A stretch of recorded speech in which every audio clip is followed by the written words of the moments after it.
Hello प्यारे बच्चों, फिर से स्वागत है एक बार आपका हमारे इस छोटे से प्यारे से चैनल काइनेटिक एकेडमी में।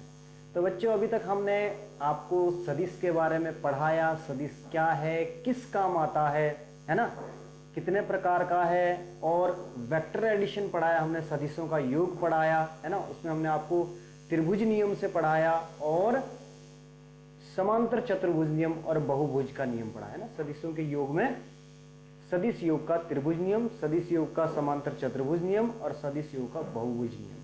ठीक, उसके बाद हमने क्या, यदि हमारे पास दो कोई सदिश ज्ञात हो ए और बी, तो हम परिणामी को बहुत आसानी से ज्ञात कर सकते हैं फार्मूला लगाकर। क्या, आर स्क्वायर बराबर ए स्क्वायर प्लस के बी स्क्वायर प्लस के 2ab cos थीटा।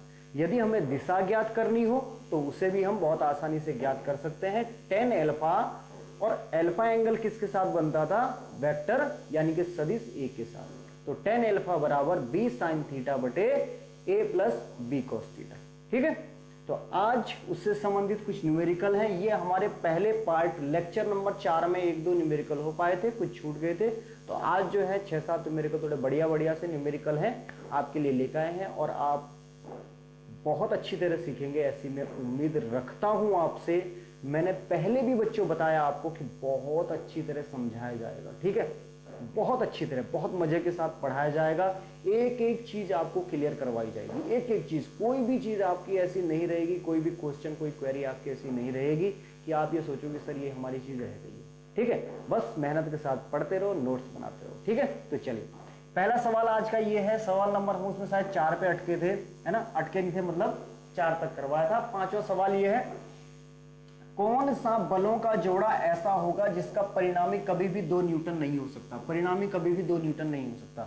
ठीक है, तो परिणामी बेटा अधिकतम कितना होता है, a प्लस बी होता है ना, और न्यूनतम कितना होता है, a और b का अंतर होता है, माइनस नहीं, a और b का अंतर, यानी कि a सदिश यहाँ पे बड़ा है, b छोटा है। ठीक है, और यहाँ पे जो a प्लस बी क्या है, ये अधिकतम, हमने आपको पहले लेक्चर में बताया भी था, है ना। और इनके बीच बनने वाला एंगल भी क्या होता है, ये कितना होता है, 0 डिग्री का होता है ना भाई। ऐसे बनाया था ना हमने पिछली बार, ये ऐसे किया था, सदिश ए ये था, ठीक है, यहीं पे सदिश बी को भी जोड़ा गया था, है ना, ये था कुछ ऐसे ही। तो इनके बीच बनने वाला एंगल क्या है, थीटा बराबर 0 डिग्री है। थीटा बराबर 0 डिग्री है, क्यों है 0 डिग्री, अरे भाई ये भी इसी दिशा में, ये भी इसी दिशा में, तो 0 डिग्री होगा।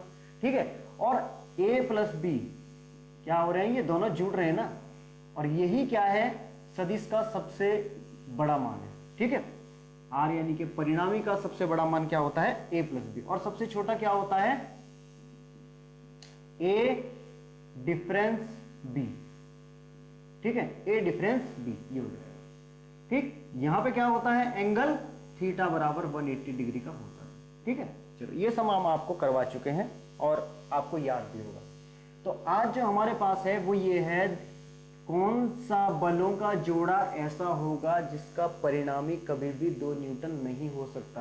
तो बच्चों हमारा जो ये मान रहता है, ठीक, ये कहां से, परिणामी का मान सबसे न्यूनतम मान a डिफरेंस b, यानी a और b का अंतर, a और b क्या है, सदिश है, और ठीक है, और इसका अधिकतम मान क्या होता है, a प्लस बी होता है। तो यहीं पे चेक कर लो आप, इसे a मान लो, इसे b मान लो।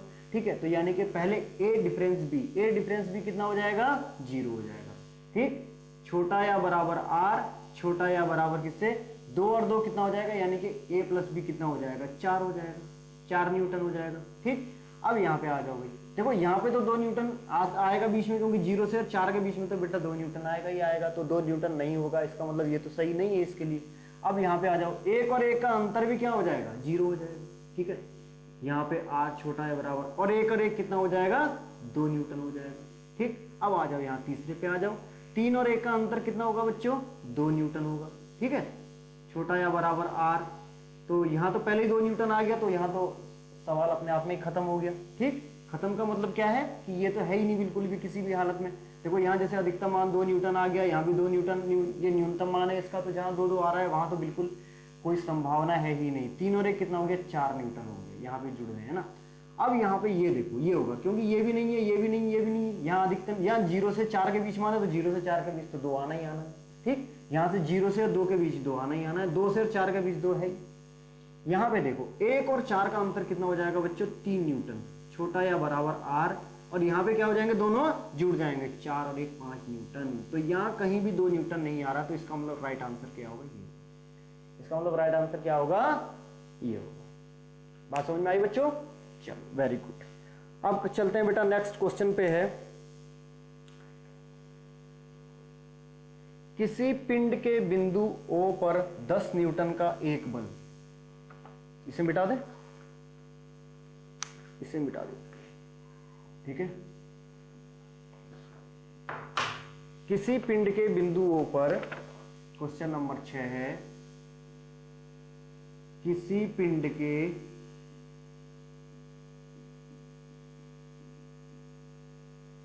बिंदु O पर 10 न्यूटन का एक बल F उत्तर दिशा में कार्यरत है। 10 न्यूटन का एक बल F, ठीक, क्या है, उत्तर दिशा में कार्यरत है। डायरेक्शन भी दे रखी है पहली, उत्तर दिशा में।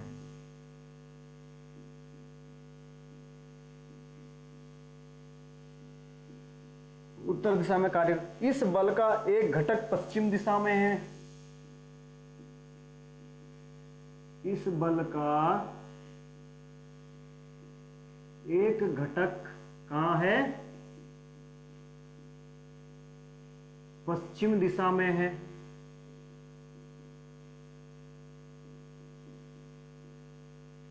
लो जी, जिसका परिमाण 10 न्यूटन है, जिसका,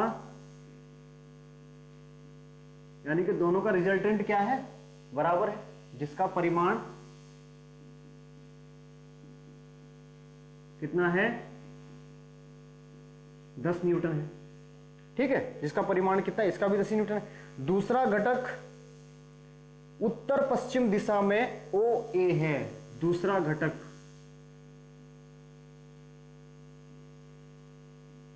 क्या है, उत्तर पश्चिम दिशा में, उत्तर पश्चिम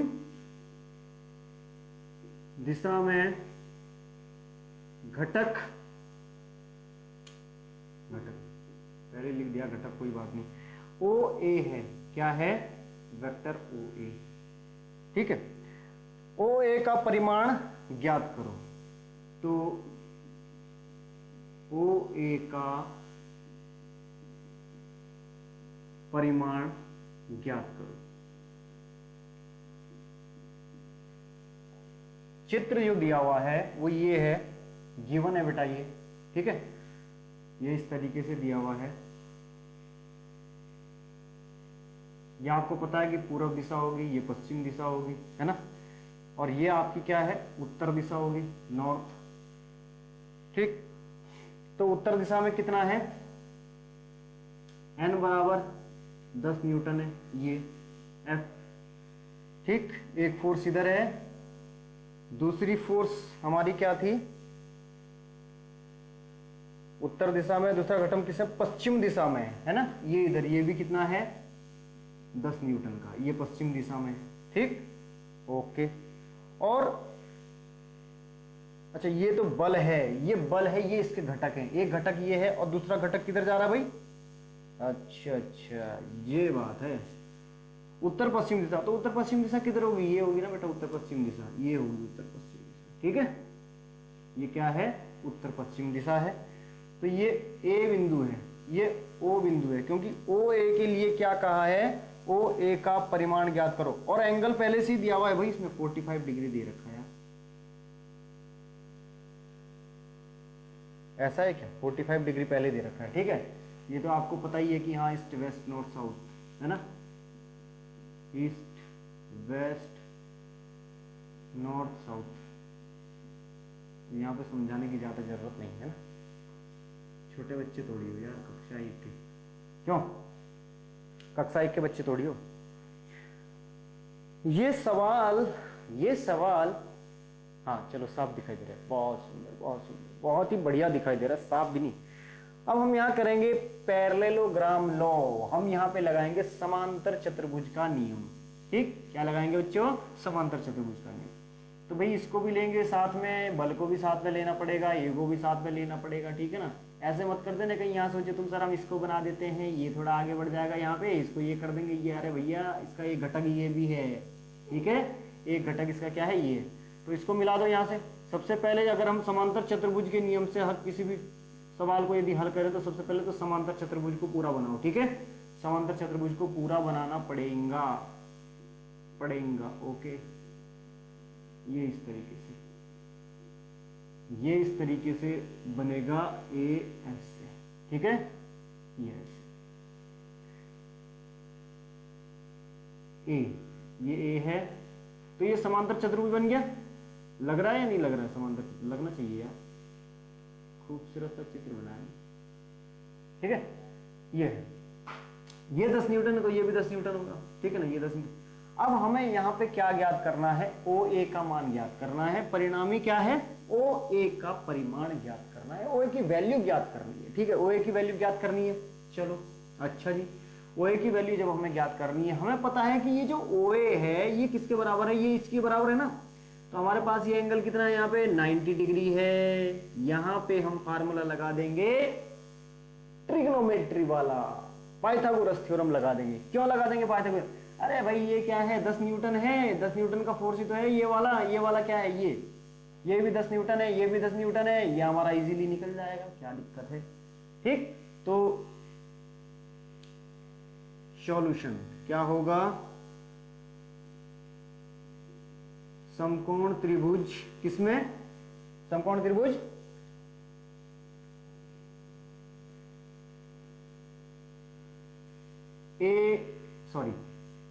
इसको हम क्या नाम दे दें यार? यहाँ हमने W नाम दे दिया, WON दे दिया हमने, डायरेक्शन के हिसाब से दे दिया WON, ठीक है। क्या कर देंगे? WON, बस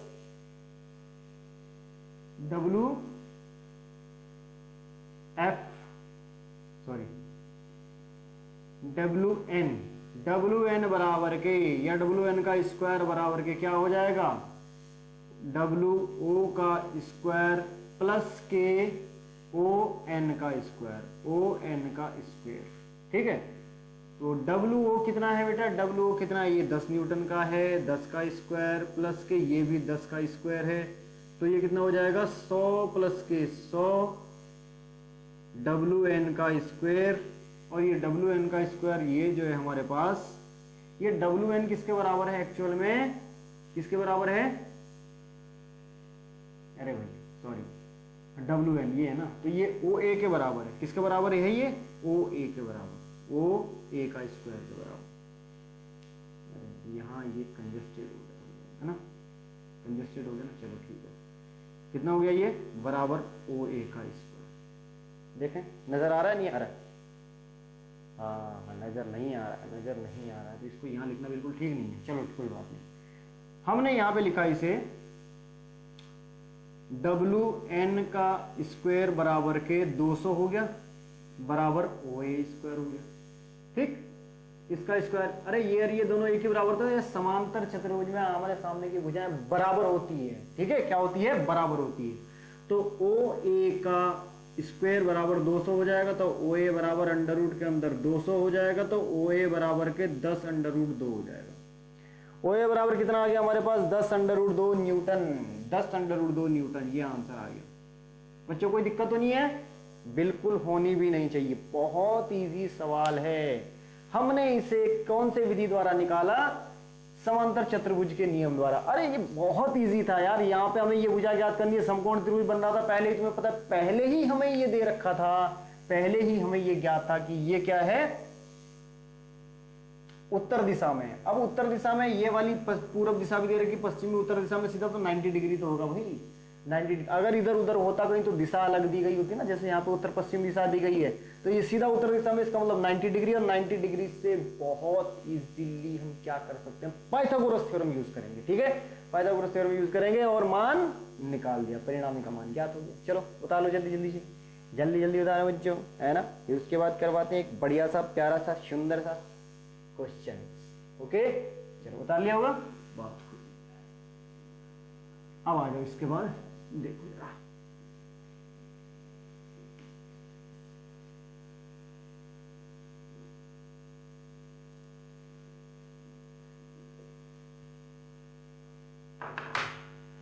यदि दो सदिश ए तथा बी का संबंध,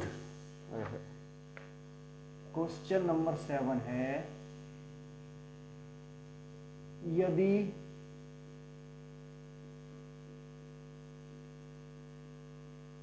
दो सदिश ए तथा बी का संबंध कैसा है, ए प्लस बी का मॉड, ए प्लस बी का mod, sorry vector a plus vector b का mod, vector a minus vector b का मॉड, यदि उनका संबंध ऐसा है तब उनके बीच का कोण क्या होगा।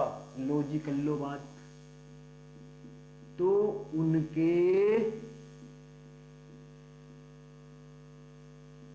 बीच का कोण क्या होगा, बीच का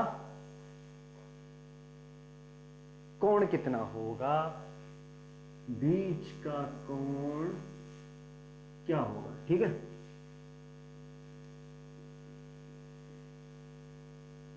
कितना होगा क्या होगा, एक ही बात।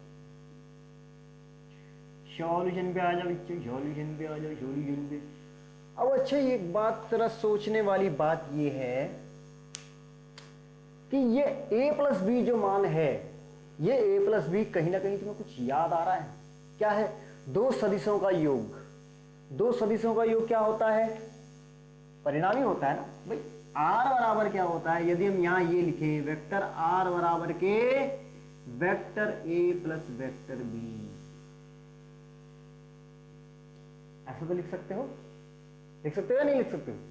हम यहाँ पे यदि ये करेंगे, चलो छोड़ो इसको, अभी छोड़ो, यहाँ पे रहने दो, बराबर के, ये था ना, इस तरह था जो गिवन था हमारे पास, vector a minus k vector B, mod से मॉड खत्म कर दिया हमने, अरे हटा दिया। ठीक है, अगर हमें इसका परिमाण लिखना हो, यदि हमें इसका परिमाण लिखना हो तो हम क्या कर देंगे, इनका मॉड हटा देंगे, तो हमारे पास क्या बचेगा, ये a plus k b is equal to a minus k vector a minus k vector b। इतनी सी बात पे नाराज तो नहीं हो, कितनी बात समझ में आ गई। Vector a plus vector b क्या होता है बच्चों, क्या होता है बताओ, जल्दी जल्दी बताओ। r, वेक्टर ए और वेक्टर b क्या होता है, r।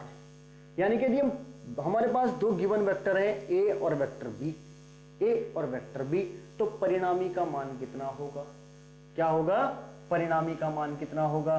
कैसे मान निकालोगे, जल्दी जल्दी से मान निकालो भाई, क्या मान निकालोगे, r, यानी कि ये वैल्यू किसकी है, r की है, ये वैल्यू किसकी है, r की है। ठीक है, यहां पे क्या है, ये तो है इसका अधिकतम मान, ये क्या है, इसका न्यूनतम मान है। ये क्या है, यानी क्यों न्यूनतम मान है, क्योंकि b क्या है, माइनस, नेगेटिव है, छोटा है। ठीक, चलो लगा दो, फार्मूला क्या हो जाता है, ए स्क्वायर प्लस के बी स्क्वायर प्लस के 2ab कॉस थीटा, है ना, बराबर वही ए स्क्वायर प्लस के B square,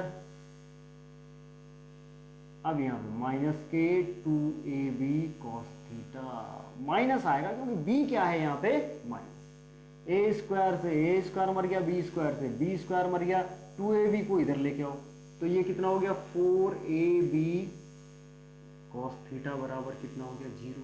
4ab cos theta बराबर कितना हो गया, 0। ये 4ab भी इधर जाके 0 हो जाएगा, यानी कि cos थीटा बराबर 0 और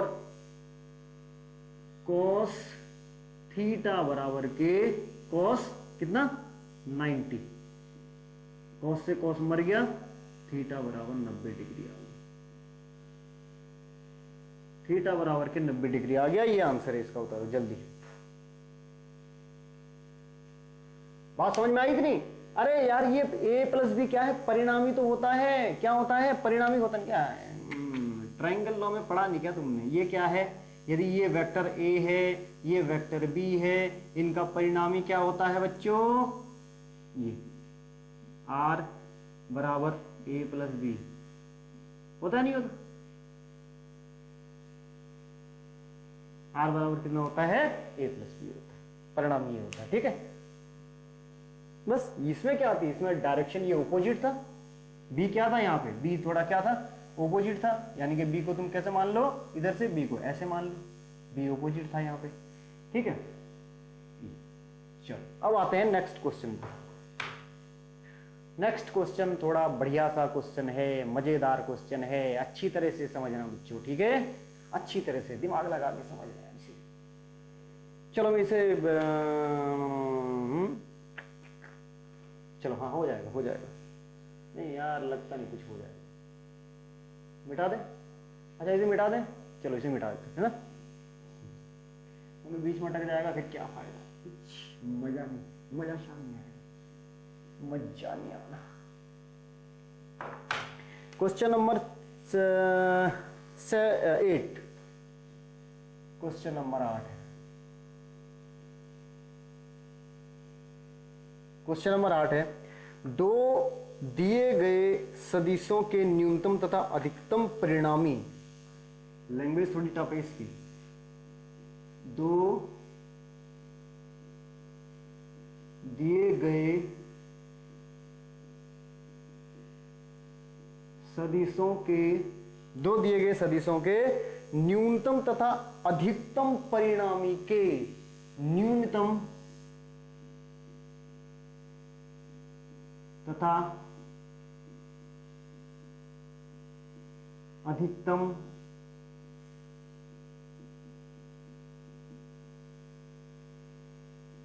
परिणामी के परिमाण, ये सवाल तो भाई जान ले लेगा, परिमाण क्रमशः 7 मात्रक तथा 17 मात्रक है, क्रमशः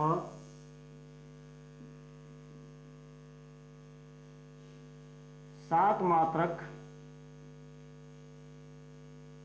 तथा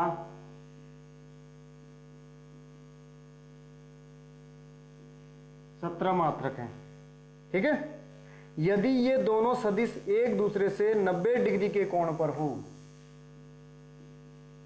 यदि ये दोनों सदिश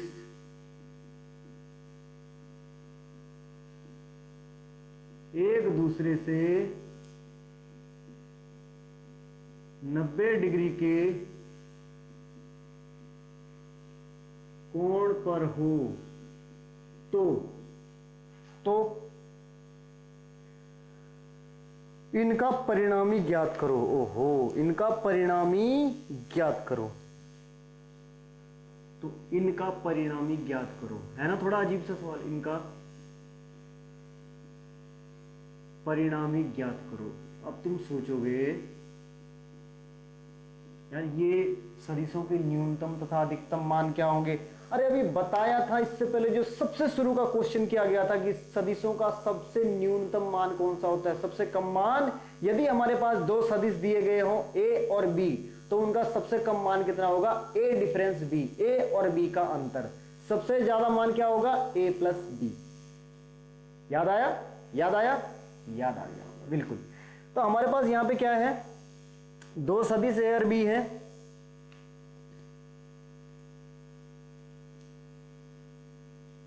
माना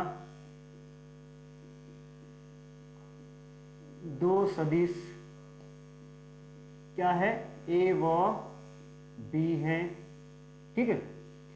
तो परिणामी जिनका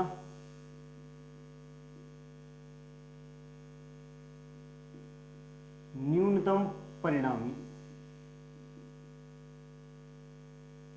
यानी कि आर मिनिमम बराबर कितना होता है, ए माइनस बी और R maximum a plus b. यहां हमें एक काम और करना पड़ेगा भाई, यहां हमें एक काम और करना पड़ेगा, माना वेक्टर ए बड़ा वेक्टर बी, मानना पड़ेगा। ऐसे थोड़ी हम माइनस कर सकते हैं, जब हमें ये पता हो कि ए बड़ा है बी से तो ही हम माइनस कर सकते हैं, तो ही हम माइनस कर सकते हैं, ध्यान रखना इसका, ठीक है। हाँ, तो ही हम माइनस कर सकते हैं, इस बात का विशेष ध्यान रखना। चलो अब बात क्या करते हैं, हमें इनके मान दिए हुए हैं बच्चों, ठीक। आर मिनिमम का मान भी दिया हुआ है, आर में यानी कि परिणामी जो अधिकतम है उसका मान भी दिया हुआ है, परिणामी जो न्यूनतम है उसका मान भी दिया हुआ है, ठीक है। हम क्या ज्ञात करते हैं, यहाँ प्रश्न के अनुसार चलते हैं भाई। सर जी अभी तक भी तो प्रश्न के अनुसार चल रहे थे। हाँ बिल्कुल चल रहे थे, लिख दिया तो थोड़ा और अच्छा लगा, फिर हमें भी लगा कि हाँ प्रश्न के अनुसार ही चल रहे है ना। चलो कोई बात नहीं। अब आ जाओ, न्यूनतम कितना है 7 है और अधिकतम कितना है 17 है। यानी कि अगर a प्लस बी की बात करें हम तो 17 है और a माइनस बी की बात करें तो 7 है। ठीक, ये दोनों से दोनों मर जाएंगे, 2a बराबर के 17 अर्थात 24 हो गया। तो a बराबर कितना हो गया 12। a बराबर कितना आ गया 12 आ गया। तो b बराबर कितना हो जाएगा, जब a बराबर 12 हो गया तो 12 और 7 कितना हो जाएगा 19 हो जाएगा, है ना। क्योंकि यहाँ पे जब देखो a का मान रखोगे यहाँ पे सॉरी 5 आ जाएगा, a का मान रखोगे यहाँ पे तो ये उधर b बराबर कितना हो जाएगा, या तुम कहोगे कि सर यानी कि 12 प्लस के b बराबर के 17, b बराबर के 17 माइनस के 12, तो b बराबर कितना आ गया बच्चों 5। b बराबर कितना आ गया 5 आ गया। अब हमें क्या ज्ञात करना है, अब हमें क्या ज्ञात करना है, यदि ये दोनों सदिश एक दूसरे से 90 डिग्री के कोण पर हो तो इनका परिणामी ज्ञात करो। लो जी, फिर से परिणामी ज्ञात करना है जब ये दोनों क्या हो 90 डिग्री के कोण पर हो। तो हमारे पास तो फार्मूला है आई स्क्वायर बराबर ए स्क्वायर प्लस के बी स्क्वायर प्लस के 2ab cos थीटा। ठीक, निकाल दो परिणामी, आर स्क्वायर बराबर के ए स्क्वायर प्लस के बी स्क्वायर प्लस के 2ab cos theta. Are square बराबर यानी कि आर तो हमें ज्ञात करना ही करना है भाई। आर स्क्वायर बराबर ए स्क्वायर कितना है 12 का स्क्वायर, 12 का स्क्वायर प्लस के 5 का स्क्वायर प्लस के 2 गुणा 12, 2 गुणा 12 गुणा 5 और cos 90, cos कितना 90, 12 का कितना हो गया 144 प्लस के 25 प्लस के 12 पंजे 60 दूने 120 गुणा cos 90 का मान कितना हो जाएगा बच्चों, cos 90 का मान होगा 0। ठीक, जब cos 90 का मान 0 तो ये 120 तो अपने आप ही 0 हो जाएगा। 144 प्लस के 25 कितना हो जाएगा 169 और 169 का क्या हो जाएगा बेटा r बराबर के 13 आ जाएगा। r बराबर के कितना आ गया 13। तो ये है आंसर आपका, r बराबर कितना आ गया 13 आ गया। जल्दी जल्दी से उतार लीजिए इस क्वेश्चन को, उसके बाद चलते हैं नेक्स्ट क्वेश्चन की ओर। ओके, बहुत अच्छी तरह समझ में आ चुका होगा, ऐसी उम्मीद करता हूं आपसे प्यारे प्यारे से बच्चों।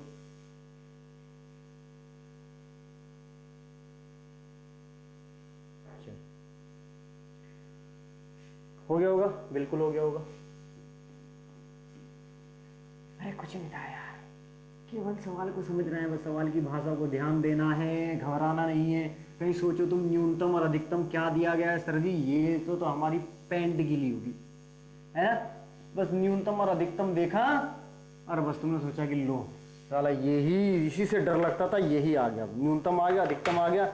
अब हमें ये पता नहीं इस न्यूनतम अधिकतम को लिखेंगे कैसे, इस न्यूनतम और अधिकतम को लिखेंगे कैसे।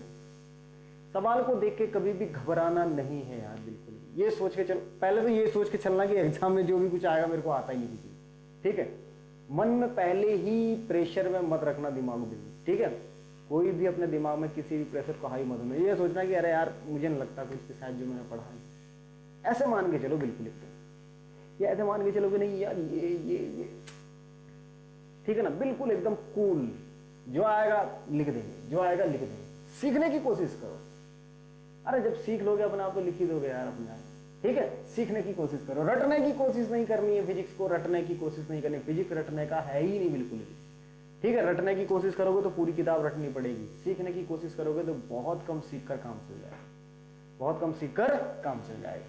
चलो अब आते हैं क्वेश्चन नंबर 9, एक बहुत ही सुंदर सा, प्यारा सा, खूबसूरत, देखने में बहुत सुंदर है। क्वेश्चन नंबर 9,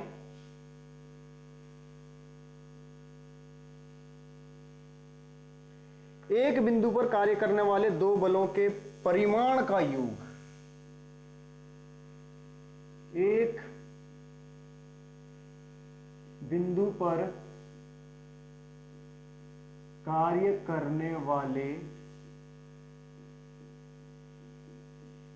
दो बलों के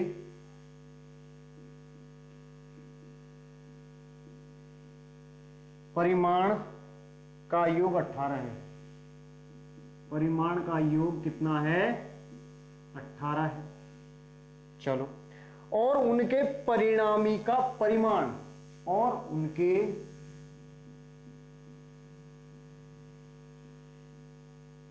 परिणामी का परिमाण, ठीक है, क्या है?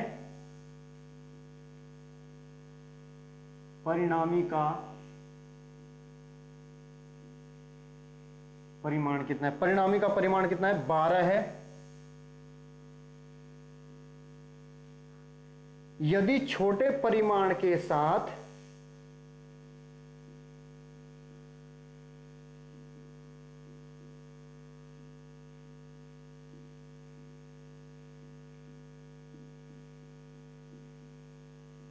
छोटे परिमाण के साथ परिणामी 90 डिग्री पर हो,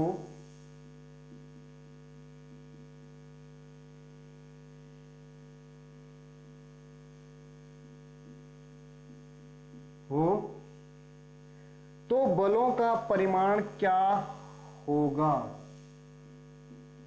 तो बलों के परिमाण क्या होंगे? तो बलों के परिमाण क्या होंगे? परिमाण परिमाण बोलते बोलते बोलते बोलते दिमाग हैंग हो गया भाई।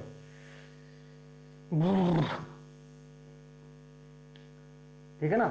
चक्कर सा आ गया। एक बिंदु पर कार्य करने वाले दो बलों के परिमाण का योग 18 है। एक बिंदु पर कार्य करने वाले, ये बिंदु है, इस पर कार्य करने वाले दो बल हैं। कौन से भाई? एक F1 है, एक F2। अरे यार, ए बी मान लिया, एक को हमने ए मान लिया है और एक को बी मान लिया है। ठीक है, ये दोनों इस पर काम कर रहे हैं। अब इसका परिमाण कितना होगा भाई? ए का परिमाण कितना होगा बेटा? ए ही होगा, है ना? बी का परिमाण कितना होगा? बी होगा। और इनका योग कितना दे रखा है? इनके परिमाणों का योग बराबर कितना है? 18। ए प्लस बी के योग का मान कितना दे रखा है? यानी कि परिमाण इनके क्या होंगे? मैग्नीट्यूड क्या होंगे? ए होंगे। ठीक, 18। लगाने को तो मोड लगा सकते थे, लेकिन वो अच्छा सा नहीं लगेगा। चलो,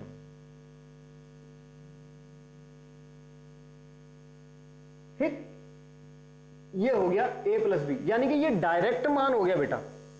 इनके मैग्नीट्यूड को हमने डायरेक्ट जोड़ दिया, तो उसका मान कितना आ गया? 18। ठीक, अब बात आती है कि परिणामी का परिमाण, परिणामी का परिमाण, इसका ये जो परिणामी आया है, ठीक है, a प्लस बी के परिमाण का ये तो योग आया है। ठीक, ये क्या आया है? परिमाण का योग। अब जो परिणामी आएगा, इनका जो रिजल्टेंट आएगा, यानी कि योग, सदिश योग विधि द्वारा क्या आएगा? जो रिजल्टेंट आएगा। अभी क्या है? डायरेक्ट मान हमने कहा। ठीक, हमने ये कहा कि दो बल हैं, दो बल हैं। ठीक, उसका एक का मान ये है, एक का मान ये है, दोनों के मान को जोड़ दिया, वो तो ये हो गया। एक आएगा उनके सदिश योग का परिमाण, यानी कि सदिश योग हमने जो है वो अप्लाई किया उसमें, फिर उसका परिमाण क्या है। बात समझ में आ रही है? वेक्टर एडिशन से फर्क पड़ जाता है। और उसका मान कितना आ रहा है? परिणामी का परिमाण कितना आ रहा है? परिणामी का मतलब क्या है? a प्लस बी, वो भी a प्लस बी है, यानी कि, लेकिन है क्या वो? r बराबर की कितना है? 12। भाई क्या है? परिणामी क्या है? यहां पे क्या है? बलों के परिमाण, बलों के परिमाण a और b है 18, लेकिन यहां पे क्या है? परिणामी, परिणामी यानी कि r का परिमाण कितना है? 12 है। r का परिमाण इतनी बात क्लियर होगी? ठीक, इतनी बात। अब ये यदि छोटे परिमाण के साथ परिणामी क्या हो? 90 डिग्री पर हो। ठीक है, तो हम क्या मान लेंगे? माना दो बल ए और बी हैं, ये तो हमने लिख ही रखा है इसमें, फिर भी लिख लेते हैं। माना दो बल ए व बी हैं, जिनका परिणामी क्या है बेटा? आर है। जिनका परिणामी क्या है? आर है। ठीक है, तो प्रश्नानुसार हमें दे ही रखा पहले से ही, ये हमने लिख लिया। प्रश्नानुसार क्या है? प्रश्नानुसार a प्लस बी बराबर के 18 है। बिल्कुल, प्रश्न के अनुसार क्या है? a प्लस बी बराबर 18 है। Very good. परिमाण पहले दे रखा है, कितना दे रखा है? क्योंकि एक्चुअल में होता क्या है, ये वेक्टर a प्लस के वेक्टर b बराबर क्या होता है? r होता है, नहीं होता है। वेक्टर a प्लस के वेक्टर b बराबर क्या होता है? r होता है ना। वेक्टर ए और vector a plus vector b का मान क्या होता है? वेक्टर के r होता है। ठीक है, ये होता है। और हमें इस r का क्या है?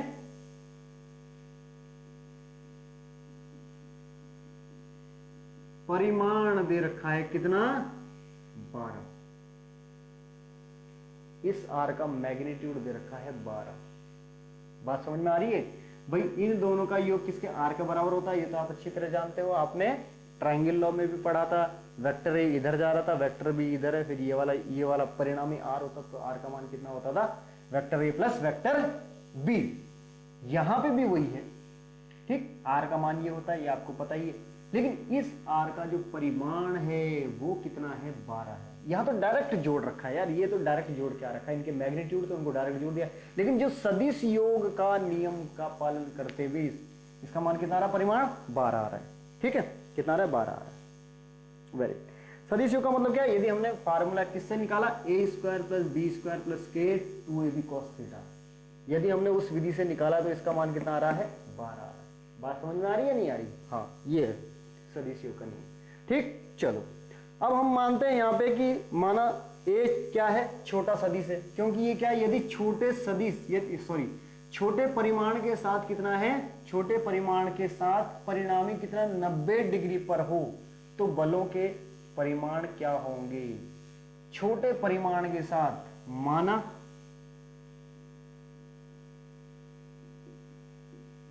छोटे परिमाण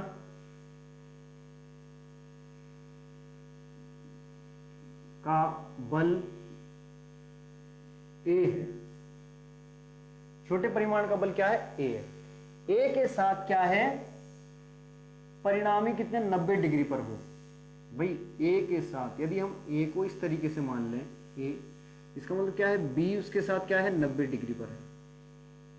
मान समझ रहे हो ना बात? B नहीं, सॉरी, रिजल्टेंट। ये कितने डिग्री पर है? 90 डिग्री पर। अच्छा, जब ये 90 डिग्री पर है, ठीक, और ये क्या है? रिजल्टेंट है। अभी तक हम कैसे बनाते थे? देखो, अभी तक हम ऐसे बनाते थे, A ये हो गया, B ये हो जाता था हमारा, है ना, और R हमारा ऑपोजिट, इस तरीके से होता था ना, ये R होता था। अब यहां पे क्या किया? ये जो R है, ये वाला जो एंगल है, ये कितना हो गया? 90 हो गया। ये वाला एंगल 90 हो गया। जैसे ही ये इधर को आएगा ऐसे, तो क्या होगा? वेक्टर बी भी इधर आ जाएगा। ऐसे आएगा ना भाई। अगर हम इसको खींच के इधर लेके आए ऐसे, तो वेक्टर बी भी साथ के साथ क्या आएगा? इसके साथ इस तरीके से आ जाएगा। ये भी क्या आएगा? इस तरीके से।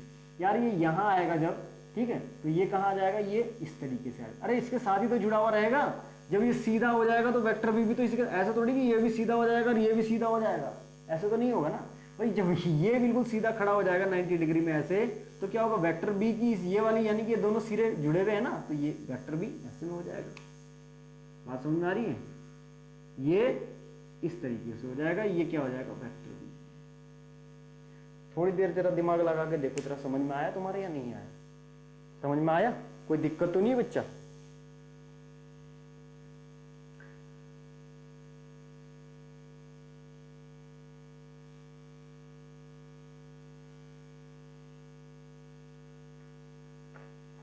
अब ध्यान देने वाली बात यह है कि A और B का परिणामी वेक्टर क्या है? A और B का ये वेक्टर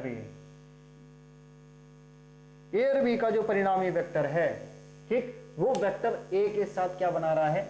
90 डिग्री का कोण बना रहा है। वेक्टर A के साथ क्या बना रहा है? 90 डिग्री का कोण बना रहा है। ठीक है, तो ए और बी के मध्य बनने वाला कोण 90 से क्या हो जाएगा, ए और बी के बीच बनने वाला कोण क्या हो जाएगा, 90 से क्या हो जाएगा, बड़ा हो जाएगा या नहीं, 90 से बड़ा ही होगा। ए और बी के बीच बनने वाला कोण 90 से बड़ा ही होगा। भाई कैसे होगा, अभी आपको बताते हैं। भाई कैसे होगा ये आपको बताया जाएगा, जाएगा। कैसे बताया जाएगा, चलो अभी बताते हैं। ठीक, अब यहां देखो जरा, हमने ये इसको क्या किया, पैरेललोग्राम से इसे सॉल्व करेंगे। क्यों करेंगे पैरेललोग्राम से इसे सॉल्व, भाई वेक्टर ये इधर है, वेक्टर बी इधर को है। एक काम करें, हम इसको, ये हमने ऐसे किया, ठीक, ये ऐसे हो गया, कोई दिक्कत तो नहीं यहाँ पे, दिक्कत तो सर बहुत बड़ी है, आपने चित्र साफ नहीं बनाया। चलो अब ठीक है, ये हो गया। ये यहां पे जरा ये देखो, क्या ये जो बी है, देखो यहां से तो पैरेललोग्राम वाला नहीं बन सकता, फंडा ये नहीं हो सकता, क्योंकि यहां से वेक्टर इधर जा रहा है, फिर ये बी इधर को आ रहा है ना, यहां से भी इधर को। लेकिन अगर हम बी को यहां शिफ्ट करें इस तरीके से, बी को हमने क्या करिए, पैरेलल शिफ्टिंग अलाउ है, तो बिल्कुल बढ़िया हो गया काम। ठीक है, देखो बी की एरो, बी का एरो किधर है, इधर की साइड है, बी को हमने इधर ये पैरेलल शिफ्ट कर दिया, ऐसे हो गया। देखो अब यहां से ये इधर हो गया, यहां से ये इधर हो गया। बात समझ में आ रही है, नहीं आ रही है, बात समझ में आ रही है या नहीं आ रही है। यानी कि पैरेललोग्राम बनाने के लिए हमें ये वेक्टर बी है, वही वेक्टर बी क्या है पैरेललोग्राम बनाने के लिए, ये, ठीक है, ये हो गया वेक्टर बी।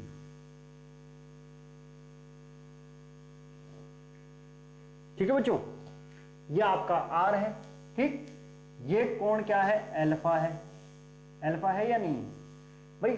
हम क्या कहा, यदि छोटे परिमाण के साथ परिणामी 90 डिग्री पर हो, छोटे कोण के साथ परिणामी क्या हो, 90 डिग्री पर हो, तो बलों के क्या होगा, परिमाण क्या होंगे, बलों के परिमाण क्या होंगे, बलों के परिमाण, यानी कि हमें ए और बी की क्या निकालनी है, वैल्यू निकालनी है।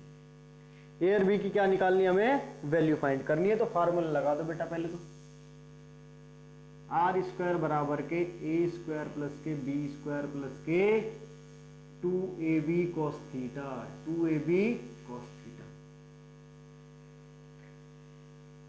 यहां से एक काम कर सकते हैं क्या,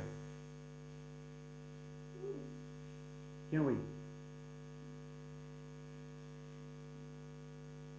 हमें ए और बी का मान चाहिए, हमें क्या चाहिए, ए और बी का मान चाहिए। यार यदि ये कोण 90 डिग्री का मान ले हम, 90 डिग्री का मान क्या लें, है 90 डिग्री का, ठीक, इस तरीके से ये, इस तरीके से ये कोण 90 डिग्री का है, बिल्कुल 90 डिग्री का है।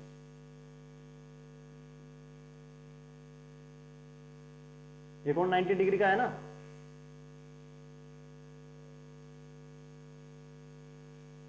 ठीक। अब देखो ये कोण 90 डिग्री का है। अब यहां पे क्या है, अगर यहां पे फार्मूला लगा दें पाइथागोरस थ्योरम का, किस चीज का फार्मूला लगा दें, पाइथागोरस थ्योरम का। यदि हम यहां पे फार्मूला लगाएं, ए स्क्वायर प्लस के बी स्क्वायर, यानी कि आर स्क्वायर बराबर क्या हो जाएगा, बी स्क्वायर माइनस के ए स्क्वायर, बिल्कुल ठीक हो गया। ये ए है, ये पैरेलल शिफ्ट हो गया, यहां आ सकता है, बिल्कुल आ सकता है, पैरेलल शिफ्टिंग अलाउ है, ठीक। हम यहां से क्या करेंगे, आर स्क्वायर, आर का मान देखो पहले दे रखा है यार हमें, यहाँ पे क्या है, ये 12 है, तो यानी कि 12 का स्क्वायर हो जाएगा, बराबर ए स्क्वायर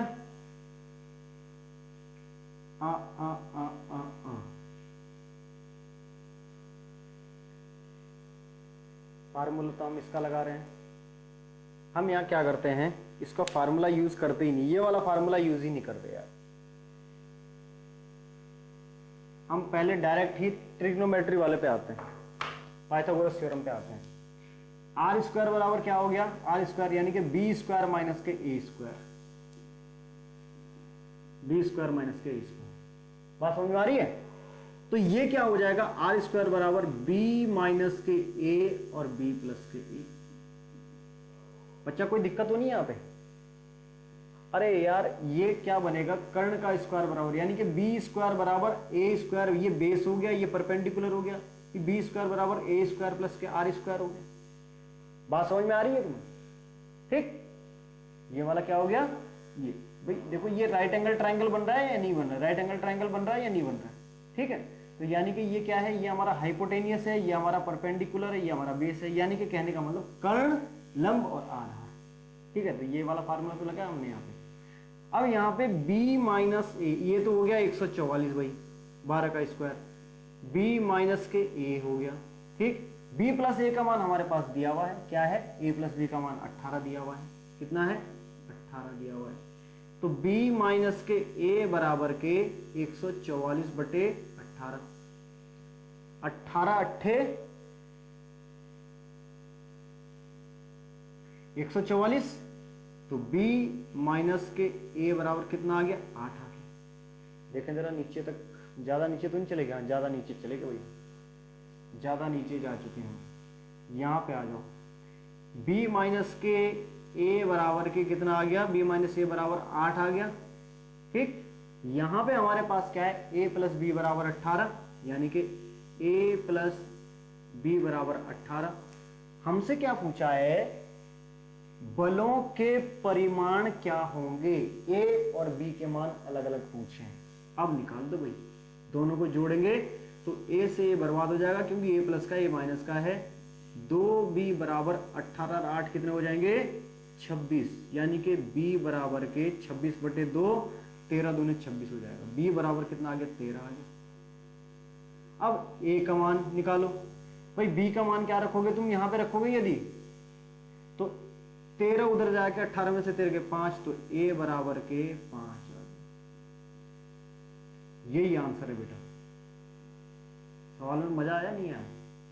यहीं से आपको समझ लेना है कि यहां से हम किस तरीके से इसको यूज कर सकते हैं। यहीं से आपको समझ लेना चाहिए था कि यहां पे हमने पाइथागोरस थ्योरम लगा दी। यहां पे हमने क्या लगा दी, पाइथागोरस थ्योरम। तो a का मान कितना आया, 5 आया, और b का मान 13 आया, ठीक है। वेरी गुड, बहुत सुंदर। अब एक लास्ट सवाल है। तो ये सवाल उम्मीद करता हूं आपको बहुत अच्छी तरह समझ आ चुका होगा। a बराबर 5 आया है बच्चों, ठीक है। चल नेक्स्ट, बढ़िया तरीके से निवेर का समझ में आ रहे हैं ना? हाँ आसान है। देखो यार ये नहीं कि आपको एक बार समझ में आ गया तो बस, ये तो बहुत इजी है, क्या करना है इसे बार बार पढ़ के, नहीं, भूल जाओगे, ठीक है ना। हाँ भूल जाओगे बेटा, ठीक है। तो लास्ट क्वेश्चन क्या है, क्वेश्चन नंबर 9।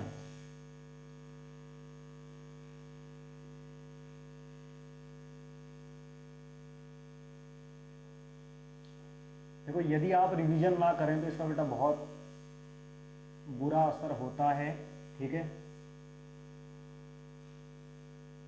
पढ़ाई करने के 1 घंटे के अंदर आप 50% भूल जाते हो। पढ़ाई की अभी आपने याद किया, उसके 1 घंटे बाद आप 50% भूल जाते हो। 24 घंटे में 70% भूल जाते हो। यानी कि अगर एक रात दिन तुम थोड़ा नींद में आ गए, झूम गए, थोड़ा मस्ती के साथ, तुमने सोचा अरे यार आज तो पढ़ लिया, कल देख लेंगे इसे, इतना ही तो होगा ज्यादा से ज्यादा कि हाँ आज पढ़ लिया और कल रिवीजन कर लेंगे। यार ऐसे क्या, बिल्कुल कोई आफत थोड़ी आ रही है। 70% भूल जाओगे। रिवीजन मांगता है बेटा, ध्यान रखना इस बात के लिए। जब भी तुम कोई अगला चैप्टर करने वाले हो, अगला टॉपिक, तो पिछले टॉपिक के बारे में एक बार सोच लो मुझे याद है या नहीं। यदि याद नहीं है तो उसे पढ़ो दोबारा, चाहे आपको ये कितने भी बार करना पड़े, लेकिन तरीका यही है, कोई शॉर्टकट फार्मूला नहीं है आपके पास। चलो क्वेश्चन नंबर 9 पे आते हैं। सदिश ए बी का परिणामी ए के लंबवत है। अच्छा जी, सदिश ए व बी का परिणामी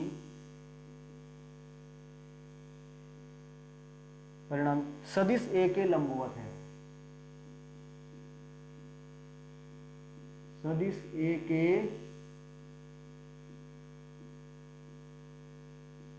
लंबवत है, और इसका यानी कि ए और बी के परिणामी का, और इसका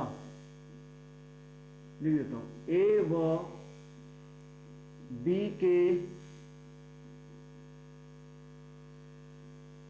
परिणामी का, है ना, इसका किसका में फिर तुम उलझ जाओगे।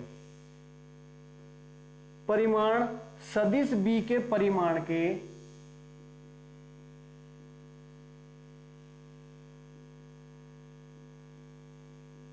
सदिश बी के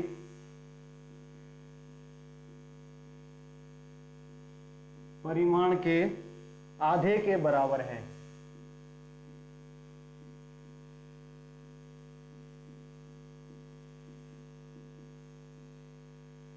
आधे के बराबर है।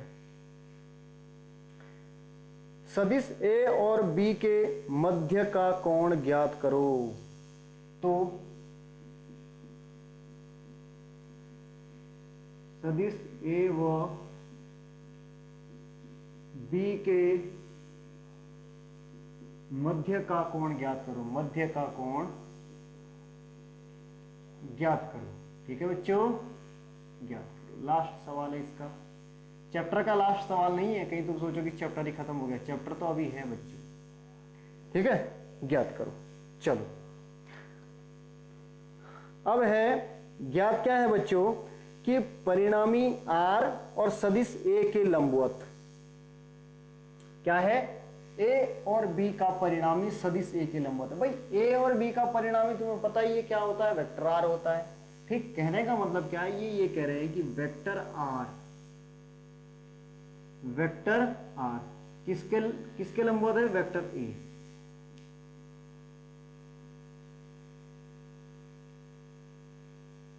ये कहानी बता रहा है। ठीक है, अभी हमें इससे अब क्या पता चलता है भाई, अब तो सीधी सी बात यह है कि बी ऐसे ही होगा। ठीक है, यही होगा बी। चलो ये भी ठीक है भाई। अब बात क्या आती है बेटा, 90 डिग्री है। ठीक है, 90 डिग्री सदिश ए और बी, ए वो बी के परिणामी का परिमाण सदिश बी के, यानी कि ए और बी का परिणामी क्या है? सदिश ए व बी का परिणामी क्या होगा बेटा? आर होगा। आर ही तो होगा।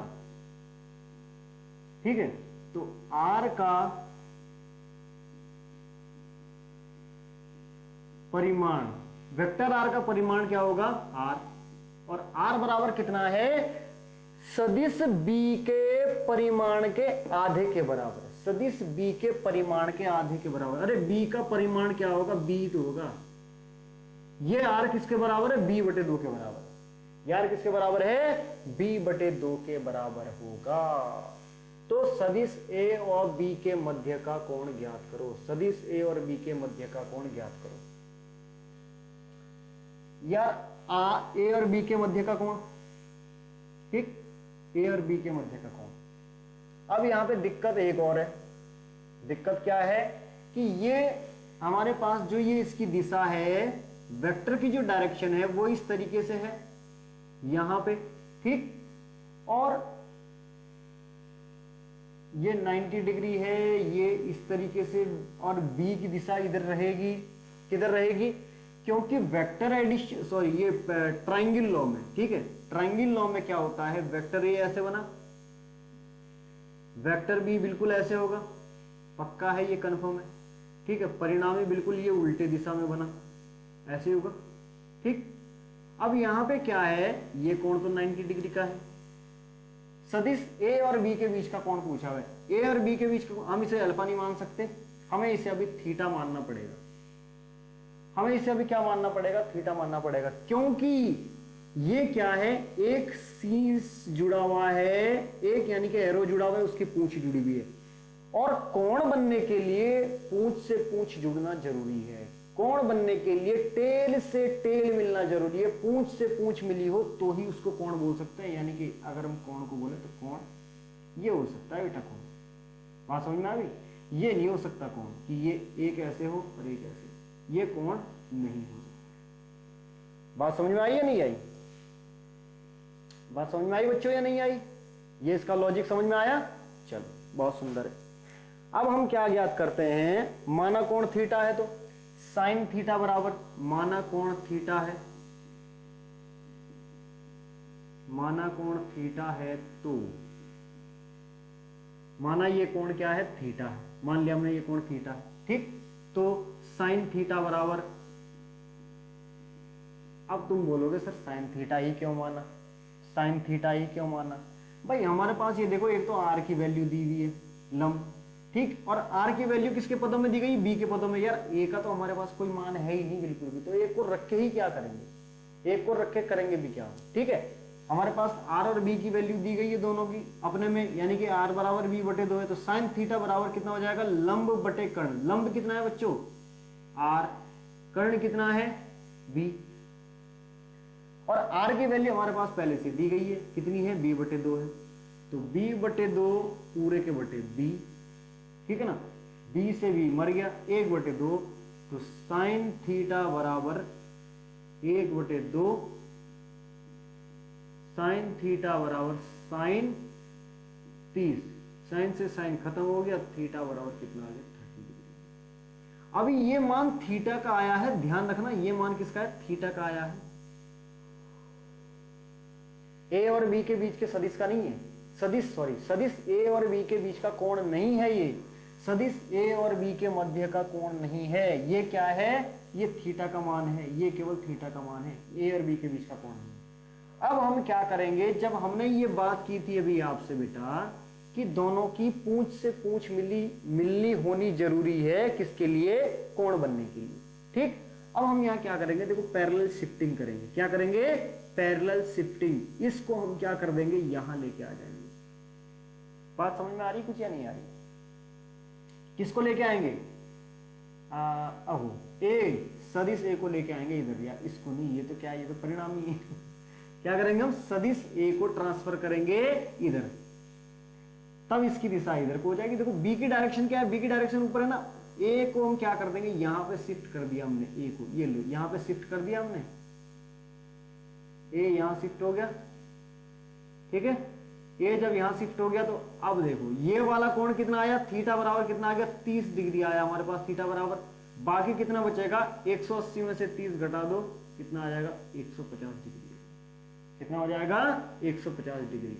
तो वेक्टर ए व वेक्टर बी के बीच का कोण, के मध्य का कोण थीटा, मध्य का कोण कहेंगे हम, ठीक है।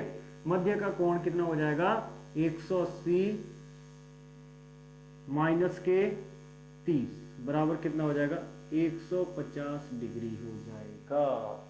कितना आ जाएगा आंसर, 150 डिग्री आंसर आ जाएगा। क्या बच्चों समझ में आया बेटा आपको, बच्चों समझ में आया या नहीं आया, ठीक। अच्छा, यदि यही सवाल हम किससे करते, समांतर चतुर्भुज के नियम से करते, इतना बात समझ में आ गई। यदि यही सवाल हम यदि समांतर चतुर्भुज के नियम से करते तो क्या होता,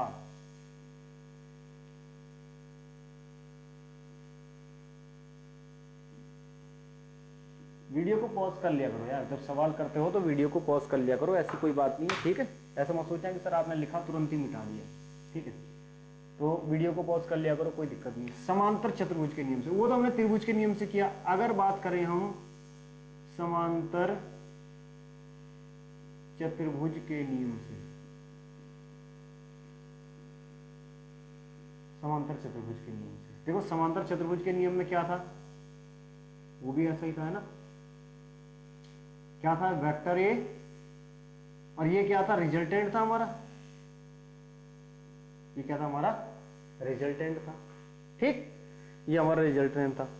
अब हमारे पास क्या था, वेक्टर बी की यदि हम बात करें तो वेक्टर बी कुछ ऐसे बनेगा,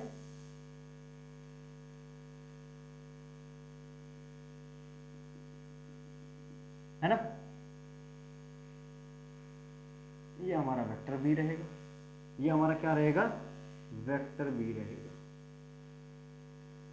बना दो भाई कंप्लीट पैरेललोग्राम, कर दो इसे। ठीक है, कैसे करोगे, कंप्लीट ऐसे तो नहीं बनेगा भाई, कंप्लीट ऐसे नहीं होगा, कंप्लीट होगा इस तरीके से।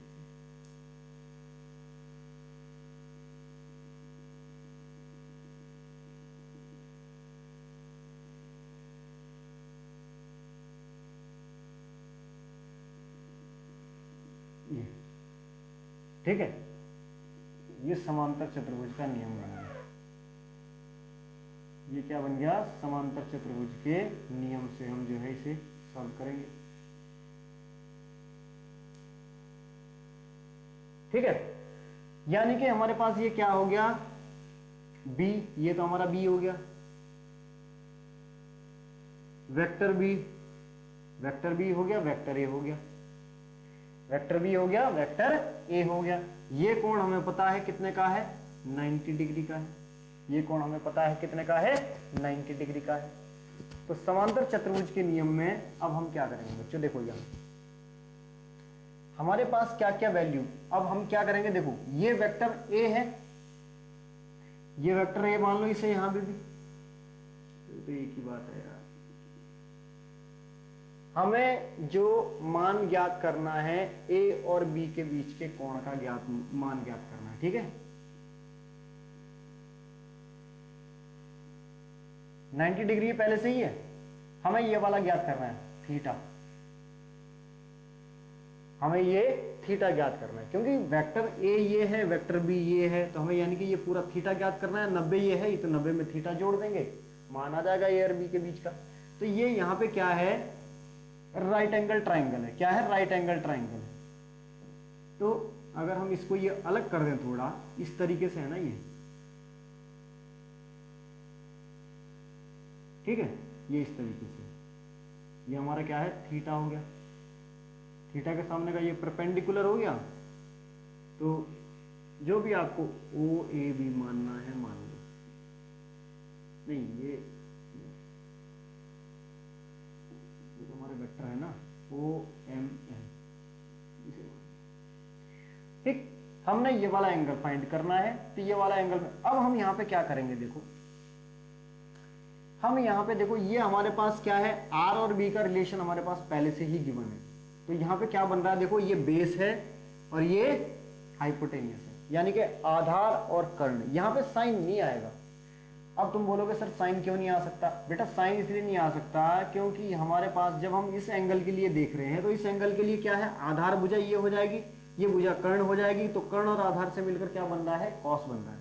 कर्ण और आधार से मिलकर क्या बन रहा है, कॉस बन रहा है। ए को हम यहाँ नहीं ले सकते क्योंकि ए का हमारे पास मान नहीं है। जब मान नहीं है तो बेफालतू में क्या करेंगे उसका। ठीक है, तो समांतर चतुर्भुज के नियम से cos थीटा बराबर के आधार, आधार कौन सी हो जाएगी, आर बटे कर्ण क्या है हमारे पास, बी है। कर्ण क्या है हमारे पास, बी है।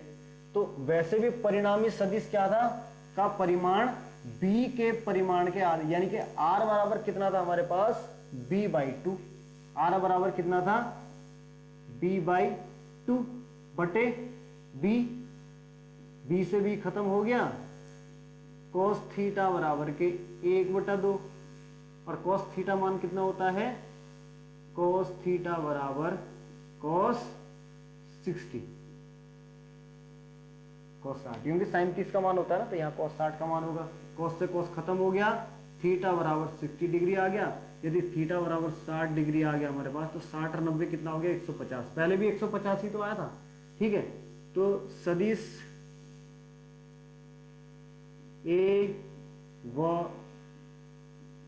बी के मध्य का कोण कितना होगा, 150 डिग्री होगा, 150 डिग्री होगा। तो आज के सवाल में इतना ही बेटा। उम्मीद करता हूँ आपने न्यूमेरिकल बहुत अच्छी तरह सीखे होंगे और न्यूमेरिकल की क्या वैल्यू है आप अच्छी तरह समझ गए होंगे। बिना न्यूमेरिकल के सारा चैप्टर बेकार है। जब तक आपके न्यूमेरिकल नहीं होंगे या आपको न्यूमेरिकल करने नहीं आएंगे तब तक वो चैप्टर आपके लिए बेकार है। ठीक है, थ्योरी लिख के कोई नंबर नहीं आएंगे बच्चों। अगर जब तक आपने सवाल लगाने नहीं सीखे, उनको सॉल्व करना नहीं सीखा, तब तक आप उसके ना डेरिवेशन समझ सकते हैं ना ही उनके फंडे क्लियर कर सकते हैं। ठीक है, तो मेहनत करते रहो, नोट्स बनाते रहो। चैनल को यार जरूर शेयर करना अपने दोस्तों के लिए, आपको बहुत मजेदार तरीके से पढ़ाएंगे और पढ़ाते भी। ठीक है, बस इतना सा करना कि चैनल को शेयर और सब्सक्राइब जरूर करना अपने दोस्तों से जो तुम्हारे फर्स्ट ईयर वाले फ्रेंड्स हो, बाकी किसी से भी। ठीक है, तो चलो okay bye, good night, take care, bye bye.